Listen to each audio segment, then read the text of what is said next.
क्या आप जानते हैं कि भारत की नहीं बल्कि पूरी दुनिया की सबसे ज्यादा लेट ट्रेन कौन सी है? यह ट्रेन 12 घंटे, 24 घंटे या फिर 70 घंटे नहीं, बल्कि 3 साल 8 महीने और 7 दिन की अकल्पनीय देरी से अपने गंतव्य तक पहुंची थी। जी हां, यह सच है। यह ट्रेन भारत की सबसे ज्यादा लेट ट्रेन के साथ साथ पूरी दुनिया की सबसे ज्यादा लेट ट्रेन के तौर पर रिकॉर्ड में दर्ज हुई है। अब आप सोच रहे होंगे, आखिर ऐसा क्या हुआ कि एक ट्रेन को अपनी तय यात्रा पूरी करने में इतने सालों का वक्त लग गया? यह घटना 2014 में शुरू हुई थी, जब आंध्र प्रदेश के विशाखापट्टनम से उत्तर प्रदेश के बस्ती तक एक मालगाड़ी भेजी गई थी।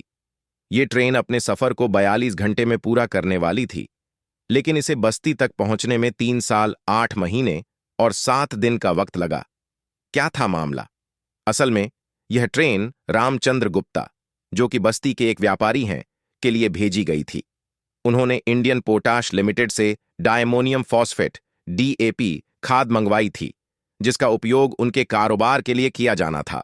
खाद की 1316 बोरियां 14 लाख रुपए की कीमत की थीं और 10 नवंबर 2014 को इन बोरियों को मालगाड़ी में लोड कर विशाखापट्टनम से भेजा गया था।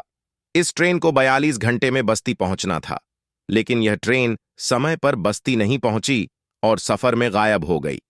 रामचंद्र गुप्ता ने कई बार रेलवे से संपर्क किया और अपनी शिकायतें दर्ज करवाईं, लेकिन अधिकारियों की ओर से कोई ठोस कार्रवाई नहीं की गई।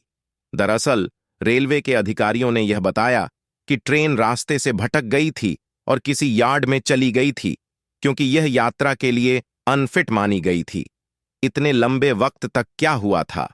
यह घटना भारतीय रेलवे के लिए एक बड़ा सवाल बन गई और पूरी घटना की जांच की गई।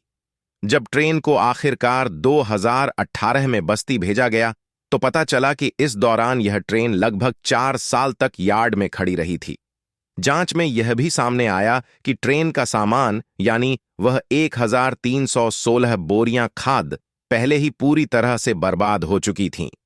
रामचंद्र गुप्ता के लिए यह एक बड़ा झटका था, क्योंकि उनकी खाद, जो लगभग 14 लाख रुपए की थी, पूरी तरह से खराब हो गई थी और वह व्यापार के लिए जरूरी माल नहीं पहुंच पाया। हालांकि रेलवे ने बाद में जांच के दौरान ट्रेन को बस्ती पहुंचाया, लेकिन इतने लंबे वक्त बाद खाद की गुणवत्ता पूरी तरह से प्रभावित हो चुकी थी। ट्रेन की लेटलतीफी की कहानी, यह घटना भारत ही नहीं बल्कि पूरी दुनिया में सबसे ज्यादा देरी वाली ट्रेन के रूप में याद की जाती है। यह घटना ट्रेनों की लेटलतीफी के मामले में एक असाधारण उदाहरण बन गई, जो सर्दियों में कोहरे की वजह से आमतौर पर देखी जाती है, लेकिन यहां तो मामला कई सालों की देरी का था। भारत में ट्रेन का लेट होना आम बात है, खासकर ठंड के मौसम में, जब कोहरा ट्रेनों की गति को धीमा कर देता है। लेकिन 12 से 24 घंटे की देरी तो सामान्य मानी जाती है, जबकि इस ट्रेन ने तो 42 घंटे की यात्रा को पूरा करने में 3 साल 8 महीने और 7 दिन का समय ले लिया। भारत में रेलवे सिस्टम की खामियां, यह घटना भारतीय रेलवे के सिस्टम की खामियों और प्रशासनिक लापरवाही को भी उजागर करती है। यह सवाल उठता है कि जब ट्रेन के साथ ऐसा कुछ हो रहा था, तो क्या रेलवे अधिकारियों को पहले ही इसका ध्यान नहीं देना चाहिए था? साथ ही यह भी सवाल उठता है कि एक ट्रेन को इतना समय तक अनदेखा क्यों किया गया और इतनी देर के बाद क्यों नहीं उसकी सही स्थिति की जांच की गई? यह घटना भारतीय रेलवे के इतिहास में सबसे ज्यादा लेट ट्रेन के रूप में दर्ज हो गई है और इसे एक बड़ा सबक माना जा सकता है।